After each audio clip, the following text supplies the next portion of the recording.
You know what I've been thinking about recently? No. Batman. Surprise, surprise. Right, you know when you go to like a musical or a play or an orchestra, right, or whatever, pretty much any, large band. Yeah. They're always tuning their instruments, right? There's always like 10 minutes before why they don't do that before. They start. Exactly. What the fuck am I here for this? Why did you guys not tune your instruments before we showed up? Why you gotta tune your instruments after I get here already? I didn't pay to hear you go, And sometimes with like an orchestra, you remember listening to performances in high school, you're not really sure, especially when they're not good, when they've actually started playing the music versus when they were tuning. Mm-hmm. It's just like, I just feel like it's a little silly. I think it's like, come on. I paid for the tickets. Not to hear you fucking tune. I want to hear a song, you know? Yeah. It's like when your mom's making dinner, right? She yells, "Dinner's ready," and you come like down from your room or whatever, and then she's like, "Dinner will be on the table in 30 minutes." I'm like, well, then why the fuck did you call me down here? It doesn't make any sense, you know? Because she needs you to peel the potatoes, Charlie. Come on. I need to peel the potatoes. We didn't eat potatoes in my household. There were no potatoes allowed. But you know where there are potatoes allowed? Hello, everyone, and welcome to the Very Reasonable Pilots podcast. I'm your host, Charles. Along with me, as always, my co-host, editor, producer, co-pilot, gunner, navigator, orator, and animator, Jacob Goloth. How you doing today, Jacob? I am swell, Charlie. I am doing okay. I don't understand, however, you started off our whole little bit beforehand by saying Batman was on your mind, and then you started talking about an orchestra, and I don't understand the connection. I was joking because I talk about Batman too much. He is my special interest. I see. I was making a jest. I thought that you were going to wrap it back around, but you didn't, and that confused me. Batman doesn't know how to play a single instrument. I feel like he probably does. He probably knows how to play every instrument in the world. Yeah. He probably trained with, like, Beethoven's ghost to learn how to play every instrument that's ever been invented. Just in case. Look it up real quick. Just in case. He needs to use a trumpet to beat up the Joker. He needs he needs to know how to play it also. He knows how to play the piano.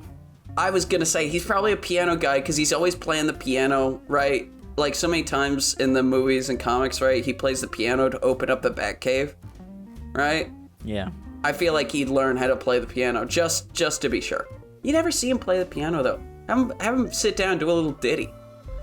Apparently he can also play the violin and play guitar.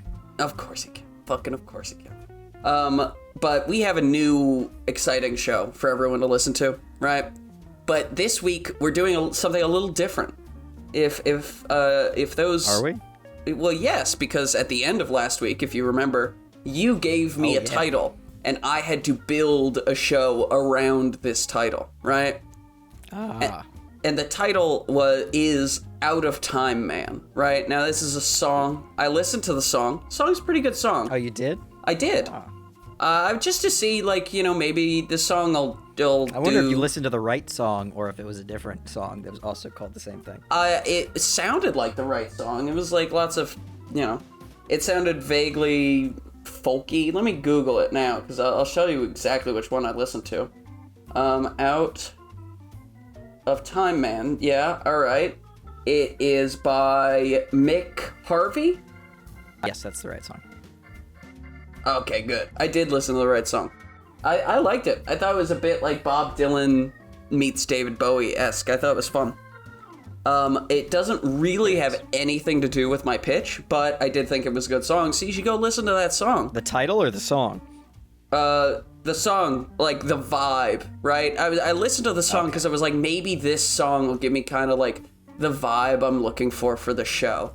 And it really didn't. I liked the vibe of the song, but I already had an idea that the title worked for pretty well. So I did some finagling. But Out of Time, Man. That's the name of the show. Out of Time, Man. Like you're a cool dude in the 1970s. And you're like, hey, man, I'm out of time, man. Right? Like that sort of thing. A cool dude such as Donald Mode, a small-town hood in New York City in 1972. Stealing cars, robbing stores, and holding up old ladies are just some of his favorite pastimes. All of this changes when he is mysteriously and magically transported back into 1932, where he is caught up in a string of murders, smuggling, and a publishing house on the brink of destruction, right? So that's our setup. Donald Mode, right? He's like a hood in the 70s, right? He's living his life. He's reading this book, right? We see on his shelf, he really loves this book. It's called Werewolf in Paris, right? He's loving it. Older book. Classic. Puts it aside, leaves it on his bedside table, gets up, he goes out to, does some crime, does some scumbag shit. So he does some hood rat shit, because hood rat shit's fun, right? He's going out, he's smoking cigarettes on the stoop, he's, like, bothering people, he, like, shoplifts, that sort of thing, just regular scumbag stuff, right? At the end of a nice, long, fun day of palling around with his buddies and doing, crimes and stuff like that, he goes back home, he lays his weary little head upon his pillow in the year of our Lord. Wait, I have the date written down specifically. He goes to sleep on the night of September 14th, 1972, and wakes up September 15th, 1932, in a dark, dingy alleyway. Right? Oh. Just, he's in an alley now, and he's cold. Not the kind of alley you want to be in. No! If I'm gonna wake up in an alley... Yeah. Big alleys. I want a carpeted alley with lights. Maybe there's like a coffee shop on the alley or something like that. Not a dark, dingy alley, right? He wakes up, he's groggy, he's worried, he's like, I get drugged, what's going on, He kind of stumbles out of the alley, he leans over next to a dumpster and he starts throwing up into the dumpster. And then he opens his eyes and they're staring back at him are the cold, dead eyes of Henry Larks, a man who has been murdered. Dun dun dun! Oh, yeah. Literally dead eyes. Dead eyes. He died. And Donald Mode, he flips out, he freaks out, he runs into the street, starts screaming, right? He's surprised and confused because people are driving around these old cars. Why is everyone dressed so weird, right? Why does nobody have, radios on their... Where's the boom boxes? People don't have boom boxes in the 70s either. But you know what I mean. He's surprised by how different everything is. And he doesn't know yet that he's in the 30s, right? So, eventually, all his, yelling and commotion, right, gets him... some police attention, let's say. He gets arrested and brought into custody because he is the prime suspect for this murder. And he's kind of freaking out a little bit, but in the custody of the police, he kind of sits and he calms himself down and he thinks back to his favorite television show, Star Trek, and he remembers time travel as being a major part of it. He's watched enough science fiction television and read enough science fiction books that he's like, okay, I must have traveled through time, right? Because I hate that. You could have him in that early sequence. Maybe he steals a Star Trek comic or something. Yeah, that would be good. His friends are nagging on him because they're like, oh, he's a tough kid, but he's a loser nerd. reading Star Trek. Yeah. We would have to come up to figure out if Star Trek was out in 1972. I know it came out in the 70s, but I don't know what time. But time travel media existed before. Maybe we have Mode be kind of he's a bookworm, So maybe he can be reading The Time Machine, H.G. Wells' The Time Machine. 1966 is when Star Trek the original series first debuted in the U.S. All right, shit. Well, then that's fine. He can be a big Star Trek nerd, and so he figures out almost immediately as soon as he gets his bearings and kind of... He's not drunk, nor has he been drugged, but he is kind of groggy as if the method of time travel has kind of sapped some of his mental and physical energy. So in the custody of the cops, he kind of gets his bearings a little bit and he figures out he's time traveled, right? And now he's suspect in murder. Nobody has any of his information. Now, granted, it's the fucking 30s, right? Nobody has fingerprints or anything like that, right? He's just kind of okay, my name's Donald Mode.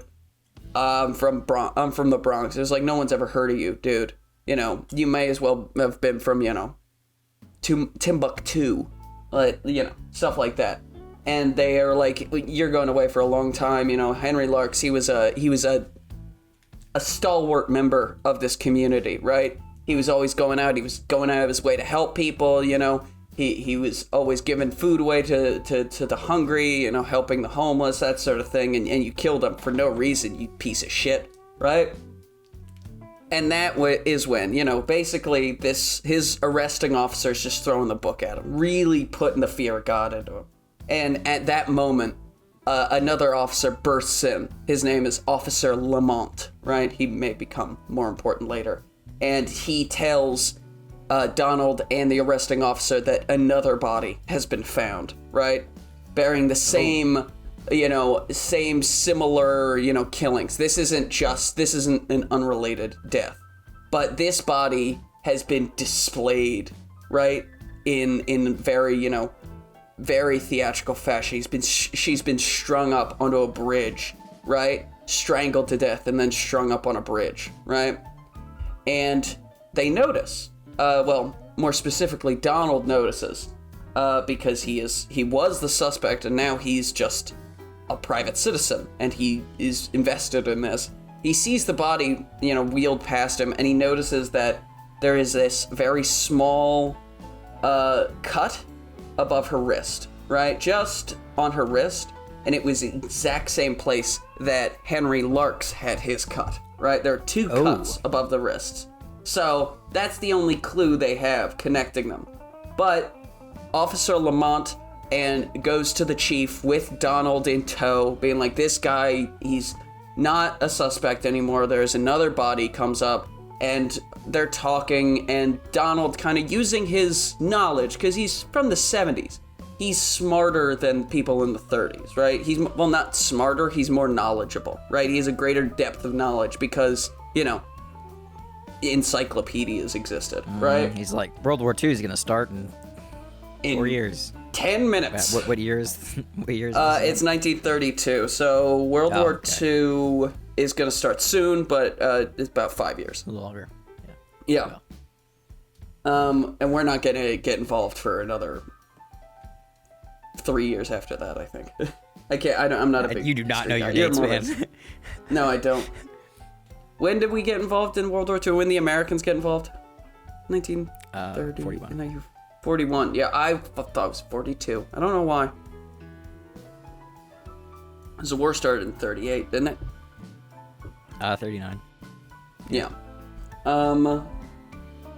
Yeah, and he points out that they have the same incision, and maybe that's the calling card of this killer or something. And the chief hears that, and Lamont hears that, and they both kind of look at each other a little bit, you know, that's weird. Like, this guy's detective working, you know? And being a detective back in the 30s was not as hard as it is to be a detective now. And, you know, the 70s was a little bit in between. So, the chief decides then and there that this Donald Mode character, he's going to be a sort of outside investigator, right? We're bringing him on because he seems to have some connection to these killings, but he is not the murderer, and he's smart enough that he may prove useful. Oh. But because he's just some guy, you know, the chief assigns Officer Lamont to be his partner, and Lamont's like, he's not happy about it, right? Of course. But, you know, they agree that, you know, maybe we should keep an eye on him and all this stuff. And so they go back to the scene of the second murder, right? The body's been, you know, brought down, but it's still blocked off. It's still a crime scene, right? And then Donald and Lamont look at where the killer must have been standing to have heaved this woman up, right? Depending on how the ropes are laid out. And they look and they see on the ground there's this substance, you know, this powdered substance, as if something had been crushed underfoot, you know, and turned and ground into this powder on the bottom of somebody's shoe.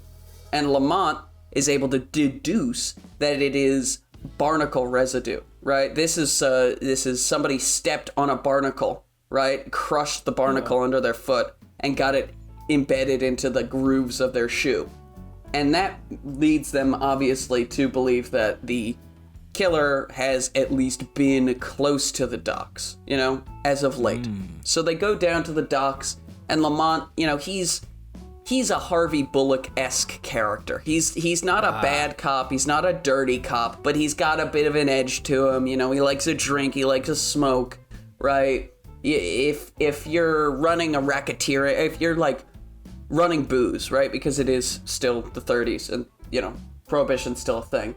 If you're running booze, right, he's not going to arrest you if you cut him in. Right? If you're a murderer or a rapist or you're like child trafficking or whatever, he's gonna put you in jail or in the ground. What year is it again, Charlie? 32. 32. That works. Prohibition isn't until 33, so we're okay. Yeah, motherfucker. I did my research. Yeah. And so he's like, he knows the docks pretty well, because that's where all of the illegal guns, illegal drugs, and illegal alcohol come in. And so he's able to keep an eye on it, and he knows that there is one person who knows about the docks and who goes to the docks and who comes from the docks, and that is Stacy Pip, right? And so Mode goes, who's Stacy Pip? And then we hard cut to burlesque show, right? There's a whole bunch of ladies, they're dancing around, they got the feathers, they got their boobs out, right? Stuff like that. Everybody's having a good time, right? And we see Lamont and Mode in the back of the show. You know, all these dudes are hooting and hollering, they're yelling, they're throwing money on the stage, they woo, you know, that sort of thing. And this young lady descends, and it's like this huge, you know, production. She descends down this massive staircase, right? And, you know, she's hidden herself behind the fans, the feather fans, and she reveals herself, and she's this, you know, gorgeous woman in this, you know, elaborate burlesque outfit, right? And Lamont leans over to Mode, points at her, and says, that's Stacy Pip. She's the most dangerous woman in the city, right? And they sit back, they take a sip of their beers, right? Smoke their cigarettes, because it's the 30s and everyone drinks and smokes 24/7, right? And they just finish watching the show. Afterwards, Lamont and Mode make their way into the backstage, right? And they see Stacy, and she's, you know, covered up, right? After the show, and she's smoking and drinking, and she, you know, when she's on the stage, she's got this very feminine look, and she's very soft and, you know, angelic almost, but when she's off the stage, it all goes away. She's basically got this permanent frown on her face, right? She's smoking, she's cursing like a sailor, right? She drinks like a fish. She's a hardy lass, right? And she is basically in charge of a lot of the alcohol and weapons distribution on the docks, as well as keeping an eye on the working girls, as it were, right? And so they talk to her and they say, we know that you know everything about the docks. We know that you know who's coming through, and we want to know about these two, right? Pictures of Henry Lark and the second murdered girl. Did I say her name? I should have. Mabel Frank was her name. And she says, oh no, Henry was a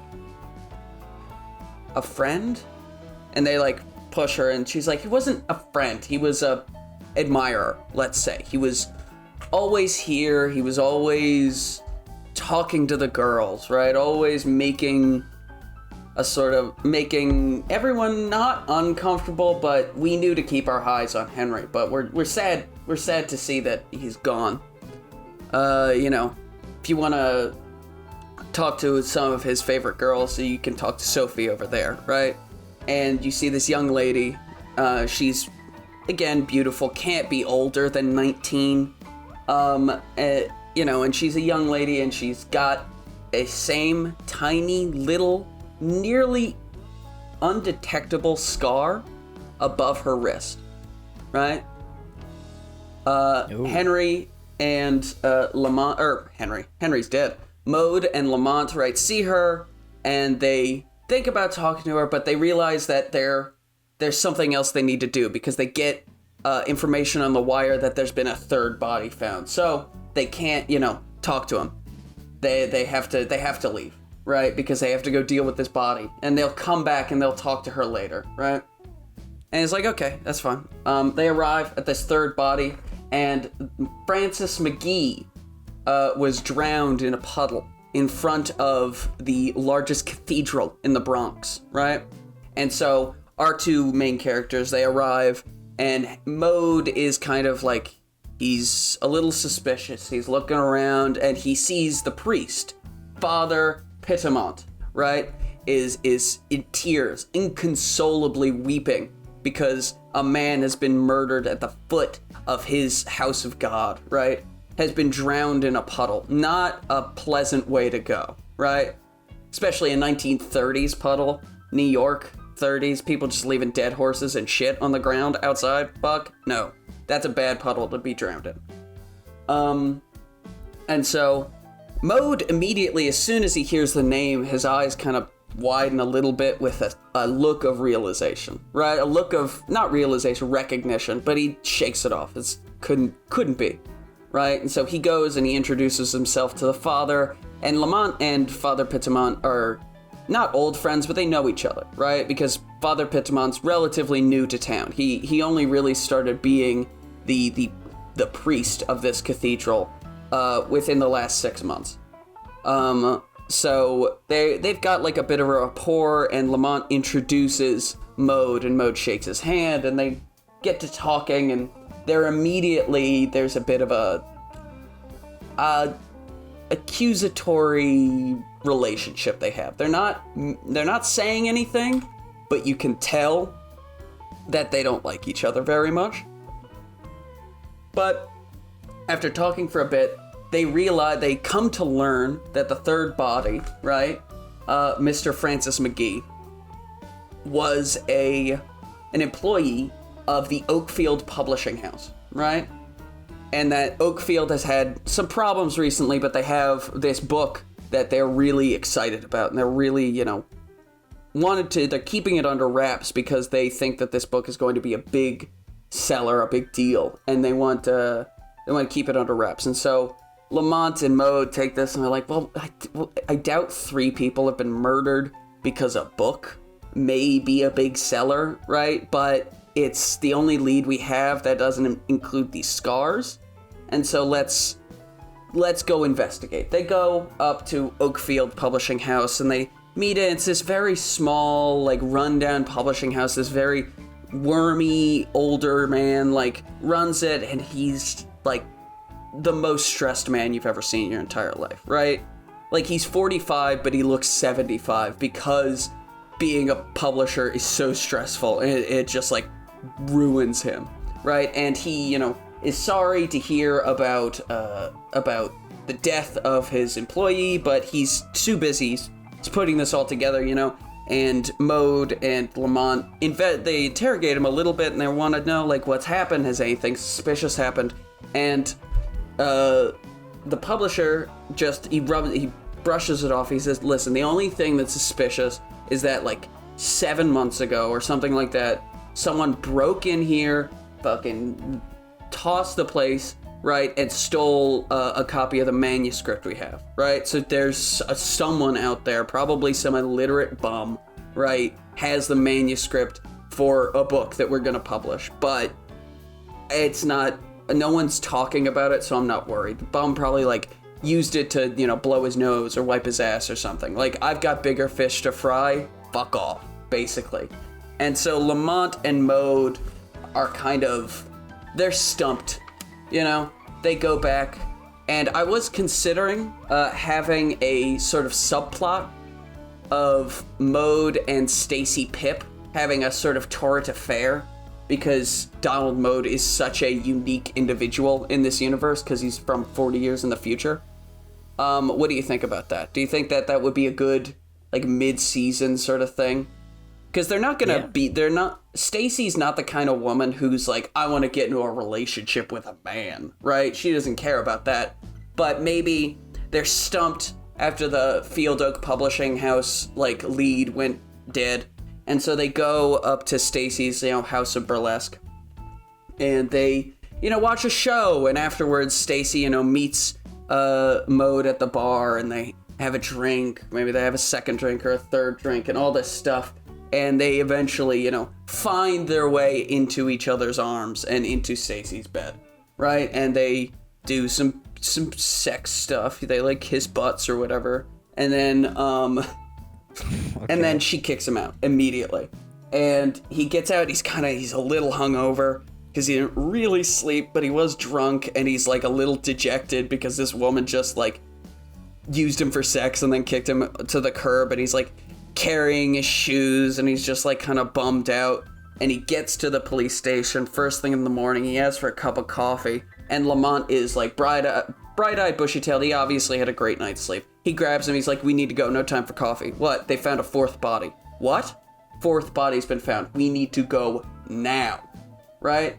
And so Lamont is super insistent. He grabs Donald and he brings him with him, and they find that this body is now inside of this church, right? The third body was drowned in front of the church. The fourth body is inside the church, right? In the confessional booth. It was discovered this morning by Father Pitamont. He went in to clean the confessional booths before anyone else arrived, and that's when he discovered the body of, let me pull up his name, Lars Glass. Now, Lars had his throat slit, you know, and he still has that tiny little scar above his wrist, right? And so they're investigating, and they're really not finding any physical evidence whatsoever. And Lamont sees from across the street, there's a man, a weenie, ugly-looking man, who is smoking a cigarette. And Lamont goes, "Give me 1 second." He leaves mode to, investigate, and he goes up to this man, and he says, "Reggie, how you doing?"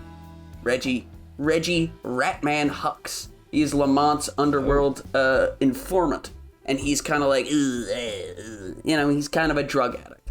And so Lamont's like, "Listen, I can get those charges dropped that they're filing against you right now for selling, but you gotta tell me what happened last night," right? And eventually Ratman's like, kind of like, fine. That guy, Glass, the dead one, he walked out of that church last night with a very tall man. This tall man in a long black cloak, right? They walked out together into the night.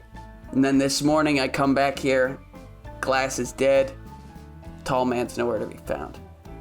Any idea where they went? I don't have a clue, but last I saw, they were walking towards the docks, right? That's all. And so they decide to go over, and they decide to follow up at the docks, right? Stacy Pip, and Stacy is obviously, she's like, "Oh, Christ mode, like, go away. It was what we did last night was fun, but like, fuck off." And they're like, "No, this is unrelated, Stacy. My heart's been broken. It's fine." Like, I want it to make it like Donald is obviously like invested in Stacy emotionally, and Stacy's just like sick of his shit. Like, I don't want to deal with him. And they decide that, like, did two guys come in here last night? One looked like this, Lars Glass. And she's like, "Yeah, he was with this big guy, didn't take his hat off. They went to Sophie. Yeah, they spent the night with Sophie. So you want to talk to her about it, I guess? And then get out of here. You're scaring away the clientele. We don't like badges, right?" And so they go up to Sophie's room, and they knock, and there's no answer. They knock again, no answer. Ooh. Mode decides, fuck it. He kicks the door down. Sophie is dead. She has been torn to pieces. Oh, right? Shit. Whoever did this to her was obviously working through some shit, because her guts are everywhere, blood splattered everywhere, and we see in blood scrawled onto the wall, "I can't live without you," right?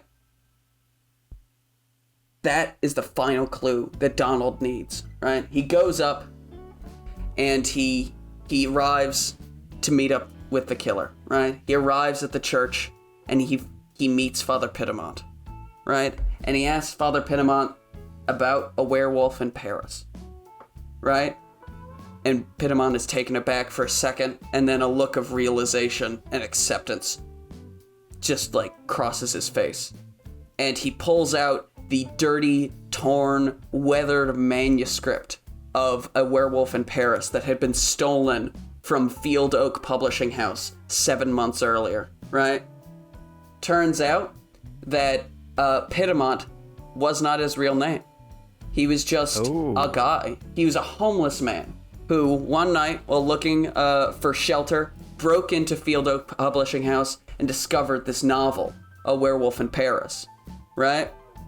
And using this novel, he decided that he was going to reinvent himself. He'll reinvent his life. So he murdered a priest, and he stole his robes and his, like, information, and he went and he joined the church at the Bronx, right?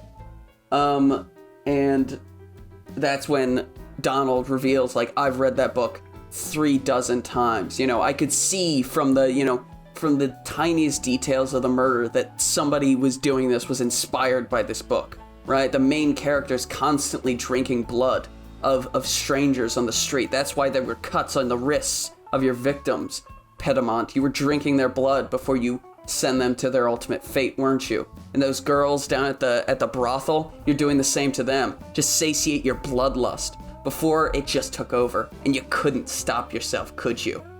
You know? And Pedimont he's taken aback.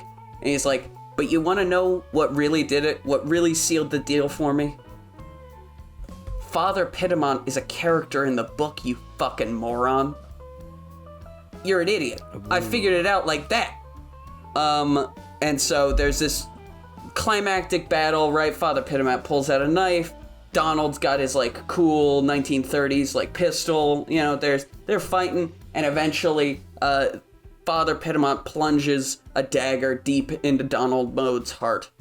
And Officer Lamont arrives on the scene just in time to shoot Father Pedimont in the back. As both men bleed out on the street, they look up at the sky as it begins to rain. Right? Oh. That's the end of the story. Except for... for... Tears. Tears in the rain. Tears in the rain. So that's the end of the story, right?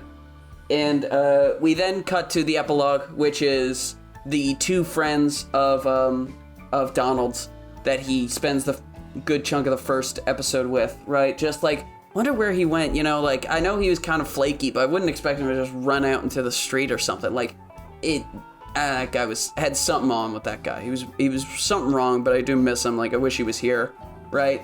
And then we descend into a library and then descend lower and lower into the library until we arrive at the archive of the library, and we see a newspaper from September of 1932, which has, you know, a picture of Donald Mode, Officer Lamont, and Father Pedimont on the front cover, you know, serial killer found out, right? Something like that. And that's the end of the show. That's the show. Out of time, man.